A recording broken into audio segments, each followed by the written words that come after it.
Gue nggak tahu bakalan lebih banyak yang pro atau kontra untuk review gue kali ini. Tapi satu hal yang pasti menurut gue pribadi, film yang satu ini harusnya bisa jadi salah satu calon film terbaik tahun ini. Harusnya. Karena sumpah ya, gue sepanjang nonton film ini, jantung tuh nggak pernah bisa diem. Berasa kayak dikejar kekei, bos. Jadi kalau kalian pengen jantungnya sehat, lagi pengen senam jantung daripada ribet-ribet ikut senam stick di depan mall Citraland sama ibu-ibu gitu ya, atau senam aerobik atau apapun itu, mending nonton film ini aja, udah kayak senam jantung sumpah. Atau bahkan buat orang-orang yang lagi dirawat di rumah sakit yang dipakein elektrokardiogram yang buat ngukur detak jantung. Nah, kalau misalnya detak jantungnya lagi melambat, coba aja suruh nonton film ini, itu dijamin ya, grafiknya langsung ketika begini langsung tuh. Heart rate is stabilizing. Blood pressure's climbing back. Atau buat kalian yang pengen banget naik roller coaster tapi nggak pernah kesampean karena tiket Dufan mahal, ya mending nonton film ini aja, bayar 50.000, dijamin rasanya sama kayak lagi naik roller coaster, bos. Sayangnya cuma satu ya, menurut gua hampir perfect ini film, hampir sempurna, tapi ada satu kesalahan yang sangat mengganggu untuk membuat film ini jadi calon film terbaik tahun 2024. Apa itu? Kita bahas sekarang.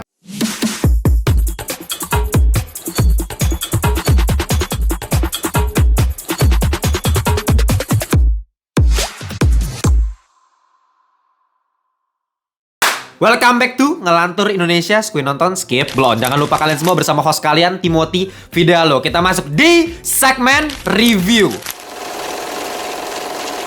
Dan selalu gue ingatkan, review dari Ngelantur selalu non-spoiler. Tapi kalau kalian pengen dapat experience yang lebih mantep lagi nonton filmnya, langsung nonton aja baru nonton review gue. Dan jangan lupa juga yang belum join grup Telegram, linknya gue taruh di description box selalu ya. Tinggal diklik aja, bisa gabung dengan 4.000-an Ngelantur Corps yang lain. Kita bisa ngobrolin seputar perfilman, TV series, atau hal-hal seputar pop culture lainnya. Oke? Langsung aja kita masuk ke film berjudul Speak No Evil.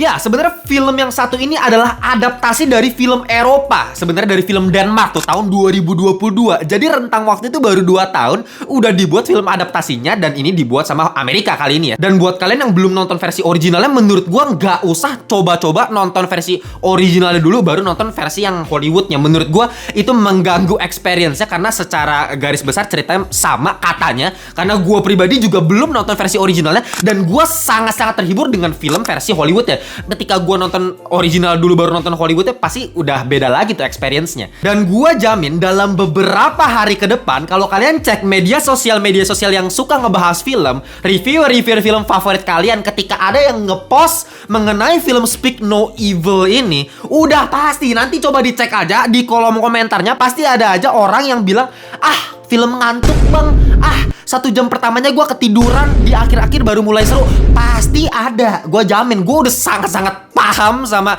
karakteristik netizen Indonesia ketika nonton film seperti apa. Sekali lagi gue tekankan, gue sangat menghargai perbedaan argumentasi. Jadi kalau kalian punya pendapat yang berbeda, tulis di kolom komentar. Kalau kalian gak setuju sama gue, it's okay, gak apa-apa. Tapi ya gue juga berhak dong untuk menyampaikan argumen gue pribadi. Gue tuh suka kurang paham gitu sama pola pikir netizen zaman sekarang, Gen Z, Gen Alpha zaman sekarang tuh kayak, mungkin karena generasi TikTok ya, udah kebanyakan nge-scroll TikTok gitu ya, kayak 30 detik scroll, 1 menit scroll gitu, 20 detik, 10 detik scroll. Jadi udah nggak sabaran lagi, dan gue bener-bener nggak paham sama cara kerja otak kalian yang menganggap film ini 1 jam pertamanya bosan gitu. Gue bingung gitu. Karena buat gue pribadi ya, di 1 jam 20 menit pertama dari film ini justru bagian terbaiknya. Itu bagian masterpiece-nya. Genius menurut gue. Act pertama dengan act kedua, cara film ini nge-build tense demi tense, makin lama makin meningkat gitu secara eskalasi ketegangan yang dihasilkan. Jantung gue bener-bener dibikin dak dik duk der,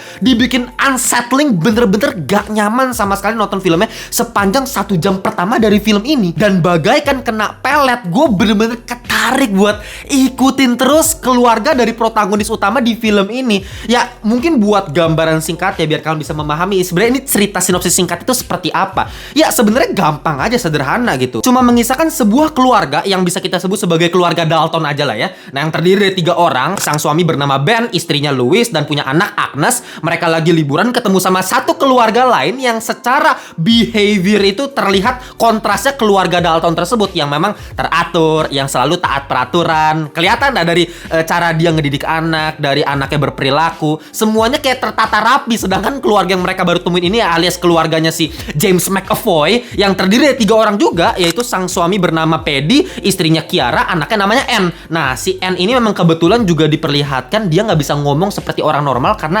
katanya dari kecil lidahnya itu pendek banget gitu, jadi nggak bisa ngomong sama orang lain. Ada kelainan, ada kecacatan lah. Nah, singkat cerita, meskipun kedua keluarga ini baru ketemuan, baru ngobrol-ngobrol bentar, tapi si keluarganya Paddy alias James McAvoy ini mengajak keluarga Dalton buat nginep di rumah mereka, menghabiskan akhir pekan di pedesaan Inggris tempat mereka itu tinggal, dimana itu out of nowhere, nggak ada tetangga, sepi banget. Gue nggak tahu itu di daerah mana gitu ya. Dan seperti yang sudah bisa kalian prediksi, ada yang nggak beres sama keluarganya si Paddy ini gitu. Ada yang aneh dan ya kita nggak tahu apakah keluarga Paddy ini adalah seorang psikopat atau dia pembunuh berantai atau dia tukang jagal, tukang rampok. Pokoknya itu yang pengen kita tahu di akhir film. Nah, makanya tipikal film seperti ini selalu mengandalkan plot twist sebagai senjata utamanya.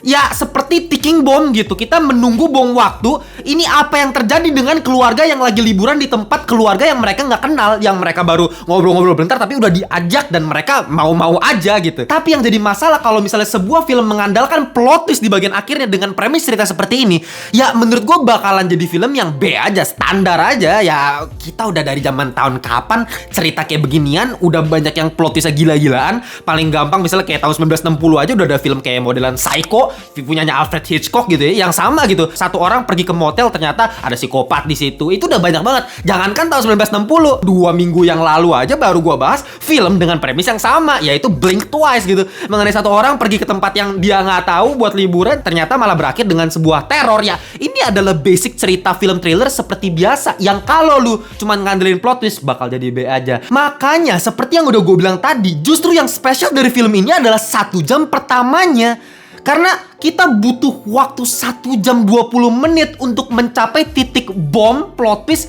di akhir film ini, yang justru menjadi kelemahan dari film ini. Nanti gue juga bakal bahas gitu. Tapi ya gue lagi-lagi nggak paham kalau misalnya kalian di 1 jam pertama ketiduran, kayak justru itu bagian yang paling bagus, dimana itu tegang luar biasa mampus, grafiknya bener-bener naik turun kayak lagi naik roller coaster. Karena kita selalu diberikan sebuah scene yang mengarah ke sebuah teror mematikan dalam scene tersebut, tapi pada akhir scene tersebut akan selalu ada komedi yang dimasukin buat memecah ketegangannya. But didn't you say you were a doctor? Did I? Look at their faces. Of course I'm a bloody doctor. Jadi ketika ada satu scene yang makin lama makin tegang nih perlahan-lahan, tapi pada akhirnya gongnya itu selalu nanti turun lagi gitu dengan ada komedi. Oh, ternyata nggak ada apa-apa gitu, keluarganya biasa-biasa aja gitu. Selalu berakhir dengan seperti itu, tapi itu berkali-kali naik turun, naik turun. Bener-bener perasaannya adalah seperti kita lagi main finger bite game. Kalau kalian tahu tuh, dulu gue pernah main di cafe apa ya, Strawberry Cafe kalau nggak salah. Yang nggak tahu, harusnya kalau di cafe-cafe banyak tuh ya yang mainan buaya dengan mulut yang kebuka gitu, yang ada gigi-giginya. Jadi misalnya kalau misalnya kita main berlima, nanti kita ganti-gantian buat pencet giginya. Nah, nanti pokoknya bakal ada satu momen di mana orang yang mencet giginya akan malah kegigit sama buayanya, dan kita nggak tahu itu kapan momen si buaya itu menggigit. Jadi itu secara random tuh giginya. Nah, itu adalah game yang sama persis gua rasakan ketika nonton film ini, tapi bedanya 1 jam. 1 jam kita nungguin pencet gigi, kok buayanya nggak ngegigit-gigit. Dan secara psikis kita tuh bener-bener dimainin sepanjang nonton film ini. Otak kita dibuat untuk berimajinasi secara liar. Kita selalu berpikir, anjing ini pasti bakalan kayak gini, ini pasti begini, ini pasti gini. Tapi nggak ada satupun yang kita pikirkan kejadian.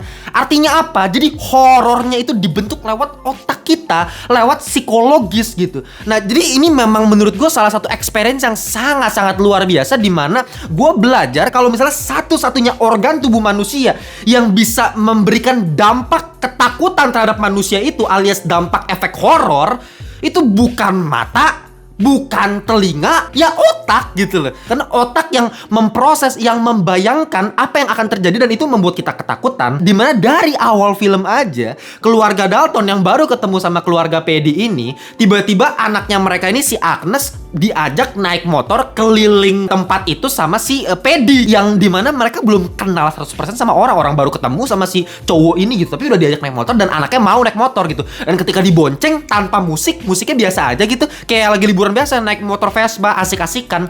Tapi dari scene itu gua jamin kalian yang nonton udah merasa nggak nyaman, dan otak kita akan berpikir secara liar gitu, berimajinasi kemungkinan terburuk yang dialami sama anak yang dibonceng sama si Paddy tersebut gitu. Kita langsung berpikir, wah ini kayak ini anak bakal diculik, dibawa kabur atau gimana. Gue jamin kalian juga bakal berpikir seperti itu ketika di scene awal-awal film.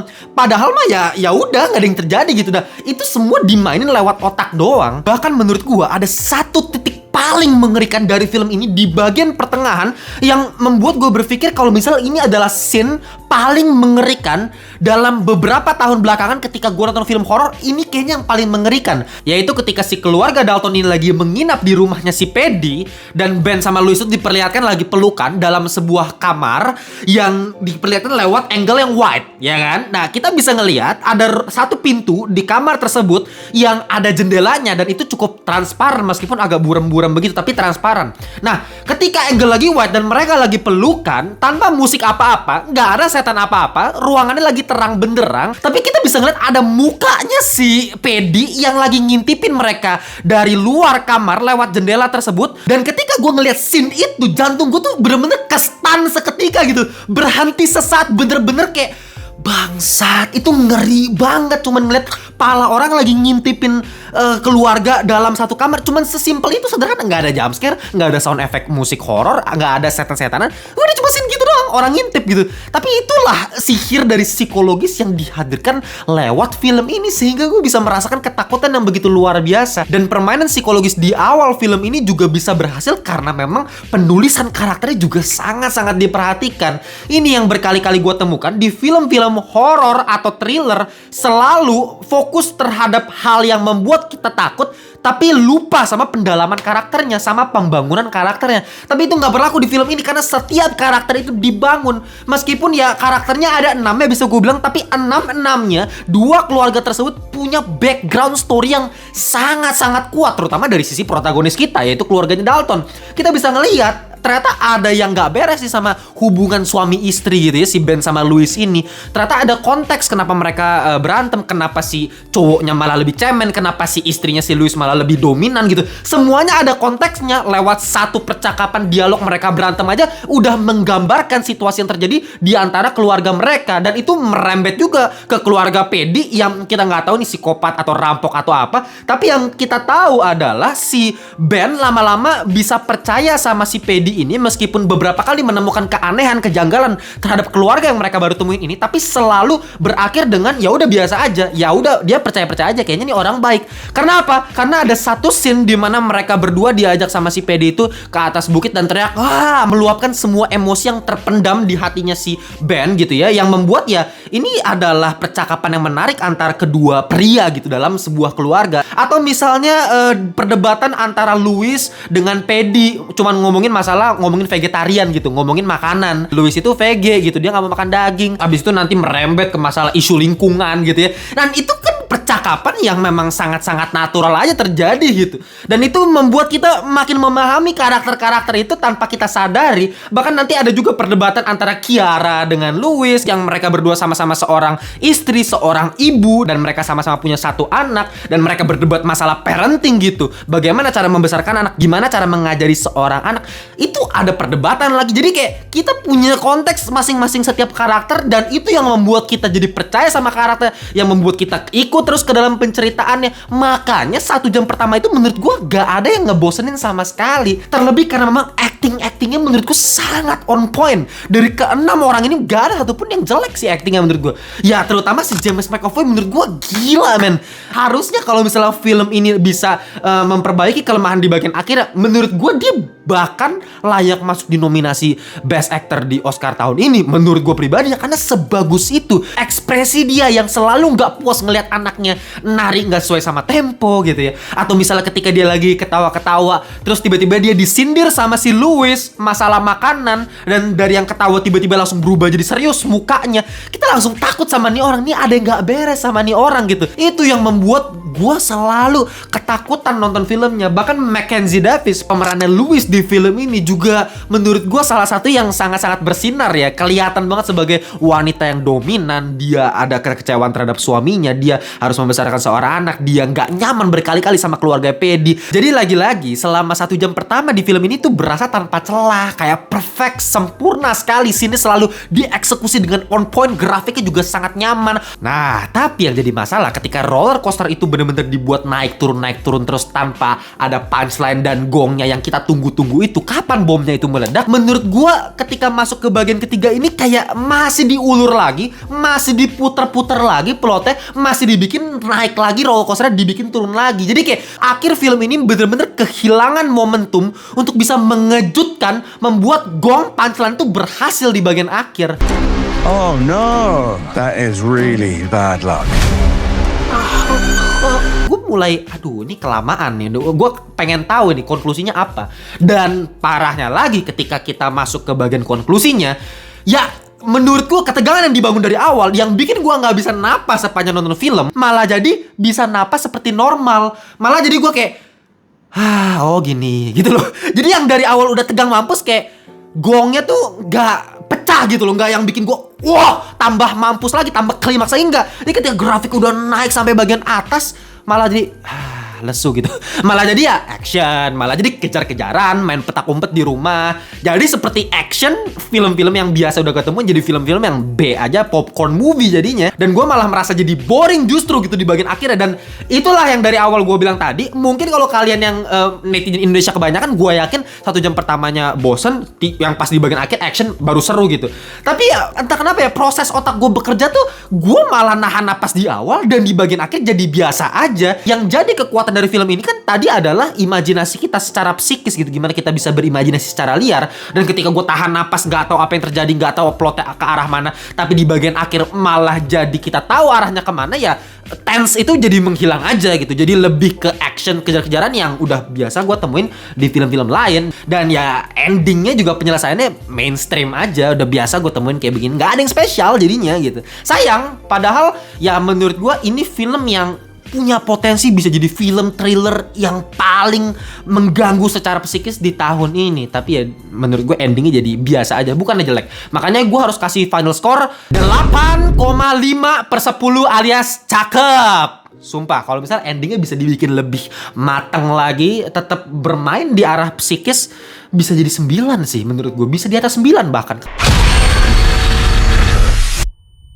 Oke, kalau kalian punya pendapat yang berbeda sama gue seputar film ini, tulis di kolom komentar aja, karena pasti banyak perbedaan di antara kita. Tapi itulah fungsinya bantah-bantahan argumen supaya ada dialektika dari Ngelantur Corps. Gitu aja untuk video kali ini. Kita jumpa di video berikutnya. Bye-bye semuanya.